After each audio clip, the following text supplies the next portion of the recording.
सपना और अंजलि दोनों बहनें पढ़ने में बहुत होशियार थी।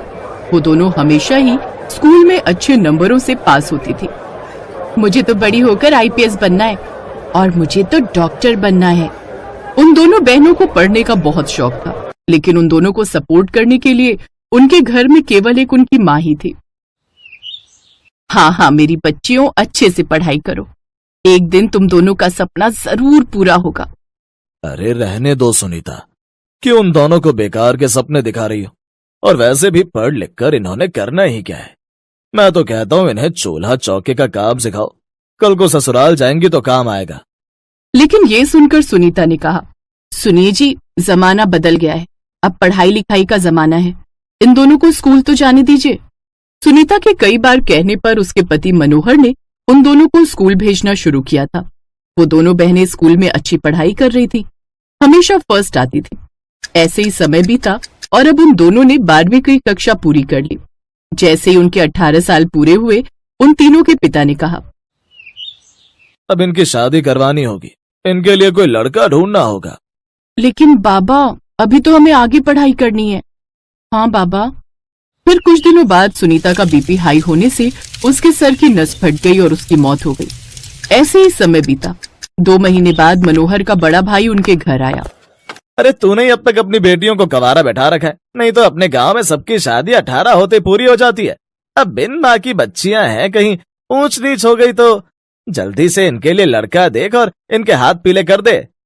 अपने बड़े भाई की बात सुनते ही मनोहर ने उनके लिए लड़का देखना शुरू कर दिया और फिर एक ही परिवार में दोनों बहनों की शादी तय कर दी। लेकिन बाबा, ऐसे तो हमारी ख्वाहिश अधूरी रह जाएगी, हम शादी करके क्या ही कर पाएंगे। नहीं अंजलि, ऐसा नहीं सोचते। ऐसी भी कई लड़कियां हैं जो शादी के बाद पढ़ाई करती हैं और अपना करियर बनाती हैं। हम दोनों शादी के बाद पढ़ाई करेंगे और सरकारी नौकरी हासिल करेंगे। अपने बाबा के कहने पर उन दोनों ने शादी कर ली, लेकिन पढ़ाई की वजह से उनकी माँ ने कभी उनसे ज्यादा काम नहीं करवाया था, जिस कारण वो दोनों काम में इतनी माहिर नहीं थी। इसलिए अक्सर अपनी सास के ताने वो सुनती रहती। एक रोज उनकी सास, देखो, जितना भी पढ़ना था शादी के पहले पढ़ लिए, अब आगे की पढ़ाई करने की कोई जरूरत नहीं। इस घर में ये सब नहीं चलता, ये सब छोड़ो और अब घर संभालो चुपचाप से। लेकिन उन दोनों के मन में तो कुछ और ही चल रहा था।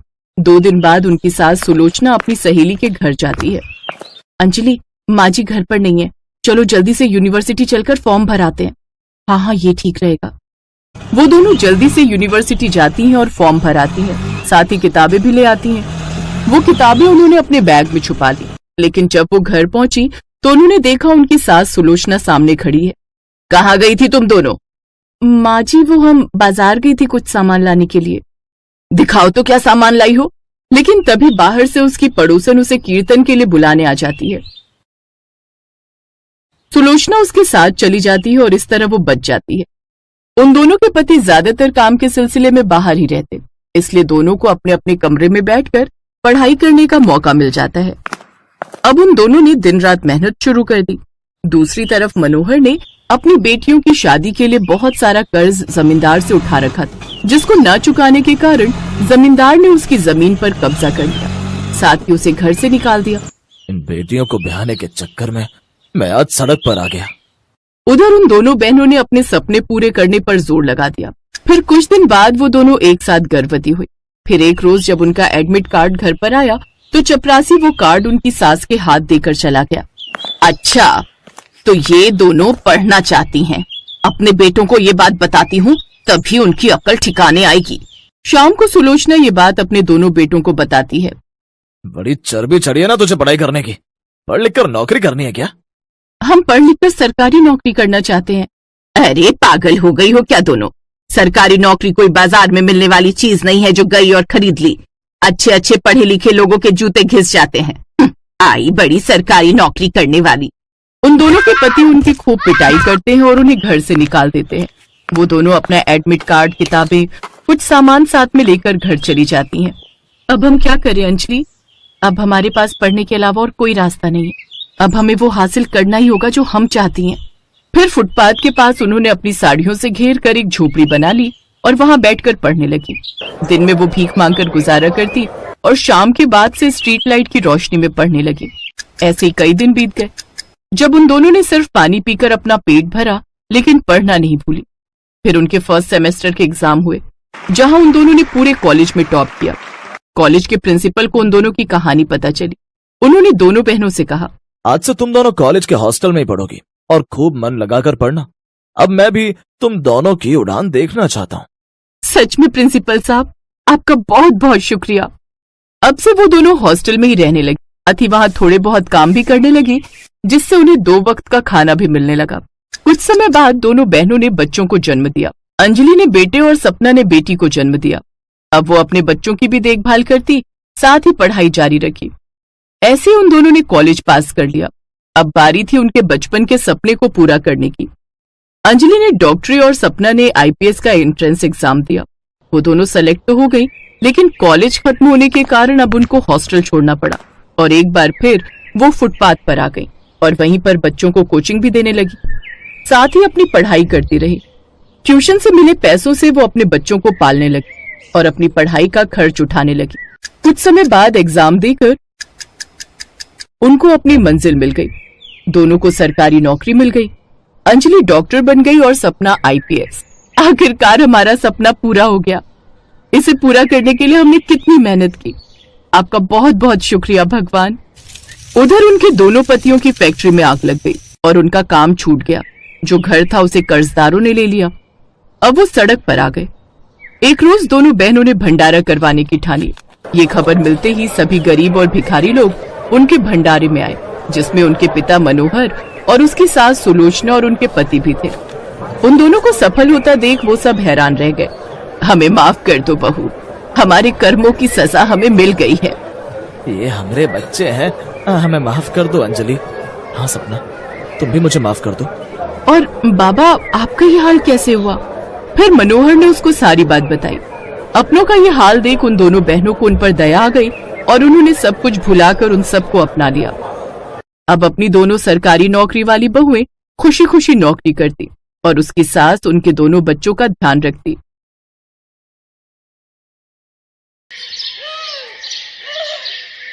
शीतल एक डॉक्टर थी और विनय एक कंपनी में नौकरी करता था। कुछ समय बाद दोनों ने शादी कर ली। उसके बाद विनय और शीतल ने एक फ्लैट ले लिया और शहर में ही रहने लगे। विनय के माता पिता दूसरे शहर में रहते थे। कुछ दिनों के लिए विनय के माता पिता उसके पास रहने के लिए आने वाले थे। शीतल, मैं माँ पापा को लेने स्टेशन जा रहा हूँ। चलो, आज संडे है, हम दोनों की क्लिनिक की छुट्टी रहेगी, तो थोड़ा समय भी निकल आएगा। हाँ, पर मैं कुछ कह नहीं सकती हूँ। हो सकता है बीच में मुझे ऑनलाइन अपॉइंटमेंट्स भी देखनी पड़े। हाँ हाँ, कोई नहीं, सब हो जाएगा। चलो, मैं आता हूँ। और फिर विनय अपने माता पिता को ले आता है। बड़ी कमजोर हो गई हो बहू, कुछ खाती पीती नहीं हो क्या? कहाँ माँ जी, मेरा तो वजन बढ़ गया है। मैं तो वजन कम करने की कोशिश कर रही हूँ। आप क्या लेंगी माँ जी? वो मेरी 2-3 अर्जेंट अपॉइंटमेंट है एक वीडियो कॉल पर कुछ पेशेंट देखने। उसके बाद मैं नाश्ते में कुछ बना लूंगी। अरे बहू, हमारी चिंता मत करो, हम कुछ भी खा लेंगे भाई। तुम जो है काम करो। अच्छा? हाँ हाँ, तुम चिंता मत करो बहू, और कुछ बनाना होगा तो मैं बना लूंगी। शीतल अपने रूम में चली जाती है। माँ, क्या बना रही हो? बेटा, ये आलू रखे थे, इनकी आलू टमाटर की सब्जी बनाई है। बस अब पूड़ियां तलनी रह गई हैं। सोचा आज तुम दोनों की इतवार की छुट्टी है तो बढ़िया नाश्ता होना चाहिए। बहू बेचारी भी तो काम में लगी रहती है, आज मेरे हाथ का गर्मा गर्म नाश्ता करेगी। माँ, पूड़ी और शीतल वो इतना ऑयली खाना बिल्कुल नहीं खाती, और तो और वो मुझे भी नहीं खाने देती। अरे कोई बात नहीं, एक दिन खाने से कुछ नहीं होता। मैं अपने हाथों से खिलाऊंगी तो मेरी बहू जरूर खाएगी। हाँ हाँ, कोई नहीं, सब हो जाएगा। चलो, मैं आता हूँ। लीला नाश्ता तैयार करके टेबल पर लगा देती है। कुछ देर बाद शीतल कमरे से बाहर आती है। हो गया बहू काम, आओ नाश्ता कर लो। मैंने नाश्ता तैयार कर लिया है। नाश्ता आपने बना भी लिया? मुझे थोड़ा टाइम लग गया। आपको सब्जियां मसाले वगैरह सब रसोई में मिल गए थे ना? विनय पोहा ऊपर की अलमारी में रखा था। तुम्हारी सास ने नाश्ते में पोहा नहीं, पूरी आलू बनाए हैं भाई। हाँ बहू, पोहा तो तुम लोग रोज खाते हो। आज तुम्हारी छुट्टी है तो मैंने सोचा कुछ अलग सा नाश्ता बना लेती हूँ। मैं गरम गरम पूड़ी निकाल कर ला रही हूँ, तुम और विनय बाबूजी के साथ बैठकर नाश्ता कर लो। माँ जी, पूड़ी बहुत ऑयली होती है, अगर मैंने खा ली ना तो पूरा दिन काम नहीं कर पाऊंगी। शीतल देखती है कि उसकी बात से उसके सास ससुर बुरा मानने वाले हैं, तो वो बात को बदल देती है। अच्छा ठीक है माँ जी, बस एक पूड़ी देना, मैं ज्यादा नहीं खाती हूँ। अच्छी बनी है माँ जी। और मैं बोल रही थी दोपहर में आप क्या खाओगे? मैं विनय के साथ जाकर सामान और सब्जियां खरीद लाती हूँ। अरे तुम आराम करो बहू, मैं और तुम्हारे बाबूजी चले जाएंगे, हमारा थोड़ा टहलना हो जाएगा। हाँ हाँ बहू, यहाँ के बाजार तो मैं अच्छे से जानता हूँ। विनय बेटा, हम लोग ले आएंगे, तुम अपना जो भी कोई जरूरी काम है वो निपटा लो। एक ही तो छुट्टी मिलती है तुम दोनों को। क्या हुआ पापा, ठीक तो हो? बाबूजी क्या हुआ, मुझे बताइए। पता नहीं, बेचैनी सी हो रही है। आज तुमने अपनी बीपी की दवाई नहीं खाई होगी, तभी ऐसा हुआ है। लीला बस खाने जा ही रहा था, अभी तो नाश्ता किया। तुम जानती हो, नाश्ता करके ही तो दवाई लेता हूँ। माँ बाबूजी को बीपी की दवाई दे दो, इनका बीपी ज्यादा आ रहा है। अचानक एकदम कैसे बीपी बढ़ गया पापा? शीतल, तुम इस बारे में कुछ बता सकती हो? कोलेस्ट्रॉल और बाबूजी का ये बढ़ता हुआ वजन, ये दो कारण तो मैं अभी बता सकती हूँ। बाबूजी, आपको अपने खान पान पर बहुत ध्यान रखना होगा, ऐसे काम नहीं चलेगा। आपका ब्लड प्रेशर बहुत ज्यादा है, मैंने एक इंजेक्शन दे दिया, इससे कंट्रोल हो जाएगा। हाँ बहू, अब ठीक लग रहा है। बाबूजी, अब डॉक्टर बहू के घर आयो, डॉक्टर बहू की रसोई में खाना बनेगा तो डॉक्टर बहू के हिसाब से ही बनेगा। माँ जी, अब आप भी अपने खान पान पर कंट्रोल कर लो, नहीं तो आगे चलकर बहुत प्रॉब्लम हो जाएगी। ठीक कह रही हो बहू, एक काम करते हैं, तुम मुझे बताओ रसोई में क्या क्या बनाना है, मैं तुम्हारे बाबूजी के लिए और सबके लिए वही बना दिया करूंगी। ठीक है माँ जी, चलो फिर मैं और आप आज बाजार चलते हैं और कुछ घर के लिए हेल्दी सामान खरीद कर लाते हैं। शीतल कुछ देर बाद वो अपनी सास को लेकर बाजार जाती है और सारा सामान खरीद कर घर लौटती है।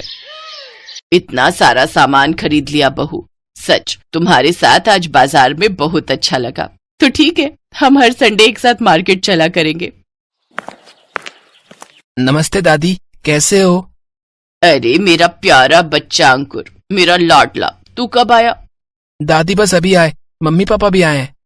नमस्ते ताई जी, कैसी हो शीतल? मैंने सुना आप आए हुए हैं तो मिल आती हूँ, आज इनकी भी छुट्टी थी। अच्छा किया भाभी, बहुत समय से आप लोगों से मिलना भी नहीं हुआ था, हम लोग भी बिजी होते हैं और आप और भैया भी। आप लोग बैठो, मैं ये सामान रख दूं। नमस्ते ताई जी, कैसी हो? मैं ठीक हूँ अजय बेटा, बहुत अच्छा लगा तुम लोग मिलने आए। नीलम और अजय लीला की जेठानी के बेटा बहू थे जो उसी शहर में रहते थे।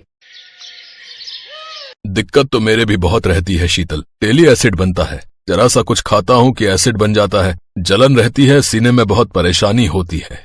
कोई बात नहीं भैया, मैं आपको मेडिसिन लिख दूंगी, आप ले लेना, उससे आराम पड़ेगा। और आप एसिड के लिए please oily food, junk food और बाजार का खाना अवॉइड करो, जितना हो सके हल्का हल्का खाना खाओ ताकि आपको एसिड ना बने। दादी, मुझे बर्गर खाना है। हाँ हाँ, मैं अभी तुम्हारे दादाजी से बर्गर मंगवाती हूँ। बस जब देखो बर्गर, पेटी, पिज्जा यही खाने का सूझता है। मैंने सुबह नाश्ते में आलू के सैंडविच बनाए तो वो इसने नहीं खाए, अब बर्गर खाएगा, ये भी बहुत परेशान करता है। कोई बात नहीं नीलम बहू, मैं अभी इसके लिए बर्गर वगैरह ले आता हूँ। शीतल ने उस समय कुछ बोलना ठीक नहीं समझा, क्योंकि नीलम और अजय उनके घर पर मेहमान थे। कुछ देर बाद शीतल के ससुर बर्गर खरीद कर ले आते हैं। अंकुर बर्गर खा लेता है, पर कुछ देर बाद अंकुर के पेट में दर्द होने लगता है। मम्मी, मेरे पेट में बहुत दर्द हो रहा है। आज फिर तुम्हारे पेट में दर्द है? शीतल, अंकुर के पेट में अक्सर कुछ खाकर दर्द हो जाता है, जरा इसको चेक करना। भाभी, अंकुर बाजार का कितना जंक फूड खाता है, प्लीज आप सच बताना। ये जब भी स्कूल से आता है इसके हाथ में कभी बर्गर, कभी पेटी, कभी कुलचे छोले, और तो और ठंडी वो बर्फ वाली आइसक्रीम होती है, वो भी खाता हुआ आता है। बस भाभी, यही वजह है, ये सब हमारे खान पान से जुड़ा होता है। ये लो अंकुर बेटा, ये दवाई खा लो, अभी पेट में दर्द ठीक हो जाएगा। और भाभी, अगर अंकुर बर्गर मांगता है तो आप उसको घर पर चपाती रोल बना कर दिया करो। आप मेरे साथ आओ, मैं आपको चपाती रोल बनाकर दिखाती हूँ। शीतल नीलम और लीला को अपनी रसोई में ले जाती है और कुछ रोटियां लेकर साथ में सब्जी और पनीर लगाकर बढ़िया से चपाती रोल और पिज्जा स्टाइल की रोटी तैयार करती है। सब लोगों को रोल और पिज्जा स्टाइल रोटी बहुत टेस्टी लगती है। चाची जी, मेरे पेट में दर्द बिल्कुल ठीक हो गया है, क्या मैं ये खा सकता हूँ? हाँ अंकुर बेटा, तुम बिल्कुल खा सकते हो, पर एक शर्त है, मुझे प्रॉमिस करो कि तुम आज के बाद बाजार का जंक फूड नहीं खाओगे। मम्मी आपके लिए दाल सब्जी जो भी बनाएंगी आप वही खाओगे। प्रॉमिस चाची जी, मैं बाजार का जंक फूड नहीं खाऊंगा। मैं मम्मी के हाथों का बना ही खाना खाऊंगा। थैंक यू शीतल। भाभी ये तो मेरा फर्ज था।